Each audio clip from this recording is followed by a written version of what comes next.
미국 2천억 관세 폭탄 우려, 증시에 찬물을 끼얹나입니다.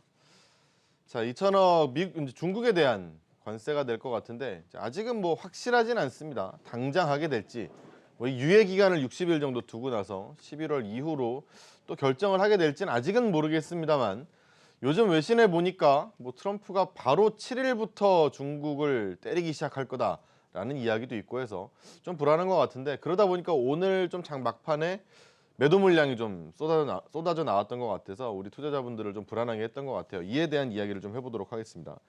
자, 먼저 우리 조민규 파트너. 이 관세 폭탄의 우려가 우리 시장을 좀 누를 것 같다는 생각은 뭐 어쩔 수 없는 것 같아요. 그건 맞는 것 같은데 이어질 거라 보세요? 아니면 뭐 조금 단기로 그냥 끝나버릴까요? 일단은 지금 현재의 흐름으로 봤을 때는 이제 어느 정도 좀 선반영된 측면들이 있겠지만요. 일단 뭐 관세 인상에 대한 확정이 된다라고 한다면 또 단기적인 충격 파동을 좀 피할 수 없을 것 같습니다. 물론 이제 가격적인 변동성이라던가 이런 부분으로 봤을 때는 뭐 당일 발효를 한다거나 이제 확정이 됐을 경우에 단기적인 충격을 주고 어느 정도는 또 기술적 판도 혹은 기존처럼 오히려 발효된 이후에 불확실성 해소로서 또 판단하는 부분들이 될 수 있을 것 같은데요.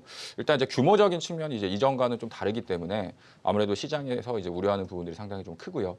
이미 어떻게 보면 이제 계속해가지고 반복적으로 이제 우려감이라고 하는 부분들이 지난 이제 6월달 이후서부터 이제 시장의 하락을 이끌어놨었던 재료이기 때문에 어느 정도는 뭐 선반영된 측면들이 좀 존재하고 있지 않나라고 좀 보여집니다. 이제 가장 중요한 것은 뭐 인상을 하게 만약에 결정을 된다고 했을 때 지금 현재 어떤 재료적인 측면들보다는 향후 우리나라 기업들에 있어서의 수출이라던가 이익적인 측면에서 어느 정도의 결과치가 나올 것이냐 이제 그게 반영되는 이제 시간까지 그런 부분들이 또 하나의 어떤 실적 우려감이라던가 이런 부분들로 작용될 수가 있기 때문에 뭐 실제로 이제 발효를 한다거나 혹은 확정되는 얘기가 나왔을 때는 오히려 시장은 좀 오히려 단기적인 좀 충격을 받는다고 하더라도 그 위에서는 좀 담담한 반응이 좀 나타나지 않을까 이렇게 보고 있습니다. 자, 그래요. 일단은 뭐 나오는 이야기를 보고 판단할 수밖에 없는 게 사실인 것 같긴 한데요. 박한필 파트너 볼 때 그래도 우리 투자자분들은 사실 뭐 이런 일이 있거나 말거나 네. 대부분 채워놓고 갑시다라는 게 많아요. 그렇죠. 네, 이런 분들에게 해주고 싶은 얘기 뭐 예를 들어서 아주 단기적이라면 이 정도는 버텨도 좋다라는 이야기도 좋을 것 같고요. 예. 혹은 정리할 건 좀 정리하고 현금을 만들 필요도 있다. 뭐 이런 얘기도 좋을 것 같아요. 어떨까요? 한 세 가지 정도 말씀을 드릴 수가 있을 것 같아요. 하나는 이제 지수가 어느 정도 휴가철도 끝나고 이 정도면 이제 상당히 많이 내려왔는데 방금 우리 조민규 파트너 말씀하셨던 것처럼 또 악재가 2천억 불에 대해서 25% 관세를 뭐 이제 바로 할지 좀 유예를 두고 할지 나눠서 할지 그렇지만 어쨌든 자주 노출된 뉴스거든요.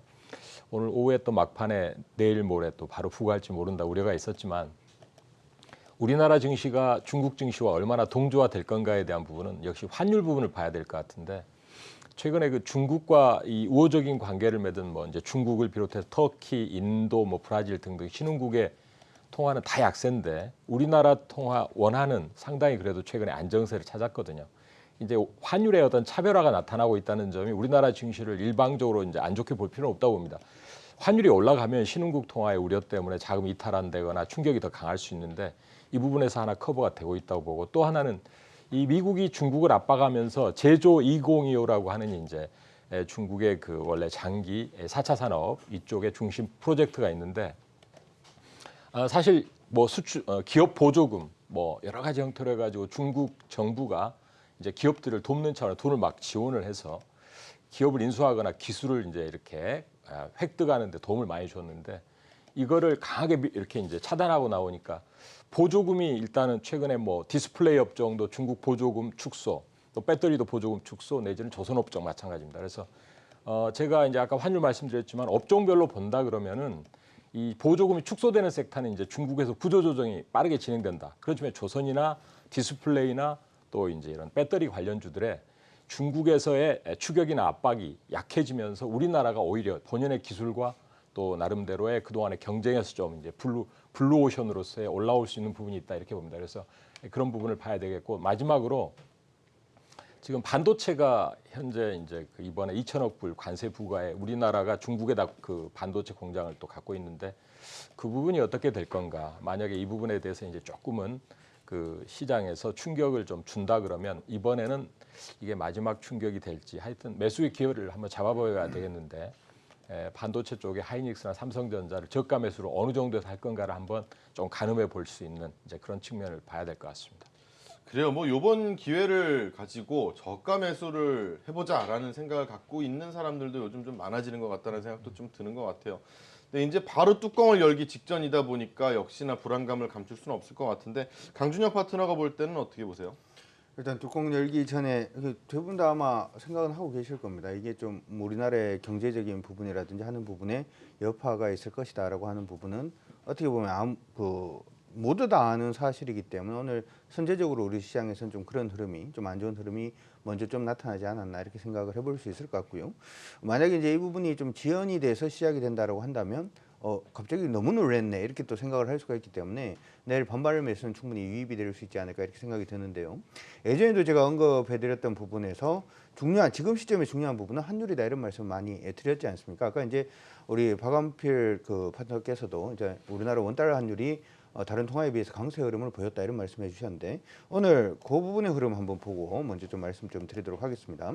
지금 보시면 원달러 환율이 최근 들어가지고 이제 강세 흐름을 계속 좀 유지를 해주는 모습을 보였다가 오늘 부분에 이제 특히 오늘 우리 시장 후장 부분에서 굉장히 좀 위쪽으로 좀 튀어오르는 그런 모습이 일단 있었고 이러한 모습에 일단 외국인이라든지 기관들도 좀 매도가 나온 게 아닌가 이렇게 생각이 드는데 일단 우리나라 원달러 환율 같은 경우에는 이전에도 언급을 해드린 것처럼 위엔화 환율을 좀 따라가는 경향이 있다는 말씀을 해드렸지 않습니까? 근데 위엔화 환율은 아직까지는 뭐 위쪽으로 지금 슈팅이 나온 게 아니라 여전히 하락 추세 내에 있다는 점을 감안을 해보자면 내일 부분에 그러니까 10시 좀 넘으면 이제 위엔화 고시 환율이 나오게 되는데 그 부분을 그 부분을 일단 먼저 좀 체크를 하셔가지고 위엔화 환율 자체가 위쪽으로 슈팅이 안 나오면 차라리 원달러 환율이 다시금 강세 흐름을 보여줄 가능성이 있다 이렇게 생각을 하시기 바랍니다. 그래서 만약에 이제 오늘 그 미국 시장이 좀 안 좋은 흐름을 보이고 내일 우리 시장의 시초가가 좀 안 좋은 흐름을 보인다라고 하더라도 그때 어떤 매매 전략을 세우시기보다는 중국의 위엔화 환율이 고시되고 난 다음에 전략을 세우시는 것이 좀 더 현명하지 않을까 싶습니다. 위안화 환율 얘기가 나와서 뭐 살짝 좀 질문을 좀 드릴까 하는데 위안화 환율이 최근에 이제 중국을 가지고도 또 뭐 이 환율 조작국으로 지정한다라는 이슈가 있고 이걸 과연 중국이 피할 수 있을까라는 얘기가 있어서 일단은 고시 환율을 조금 높이지 않을까라는 전망들도 좀 많은 것 같아요. 이거에 대해서는 우리가 뭐 굳이 그럼 예측하고 들어갈 필요까지는 없을까요? 거기에 대해서는 이제 그 상상들이 많은데요. 사실 이제 최근 들어서 위엔화 환율이 좀 약세 흐름을 보인 것은 중국과 미국 간의 무역 전쟁 때문이 아니라 미국에서 관세 올린다 그러니까 아예 그냥 위엔화 환율을 약세로 보내면서 이 부분에 중국 기업들의 타격을 줄이려고 하는 중국의 묘수가 아니냐 이렇게도 얘기를 하고 있고요. 그리고 10월 달에 그 지금 아까 말씀해 주신 환율 조작국에 또 걸리는 거 아니냐 뭐 이런 부분에 대한 선제적인 조건이 아니냐 뭐 이런 얘기들도 있는데요. 사실 이제 우리나라도 그렇고 중국도 그렇고 예전에 어떤 무역을 하고 있는 부분이 예전하고 지금하고 지금 다른 부분이 지금 전혀 생기고 있지는 않은 그런 상황이기 때문에 만약에 미국에서 중국에 대해서 환율 조작국으로 이번에는 지정을 하려고 만약에 생각을 하고 있다면 기준 자체를 지금 바꿔야 되기 때문에 제가 생각할 때는 그럴 가능성은 좀 적지 않을까 싶습니다.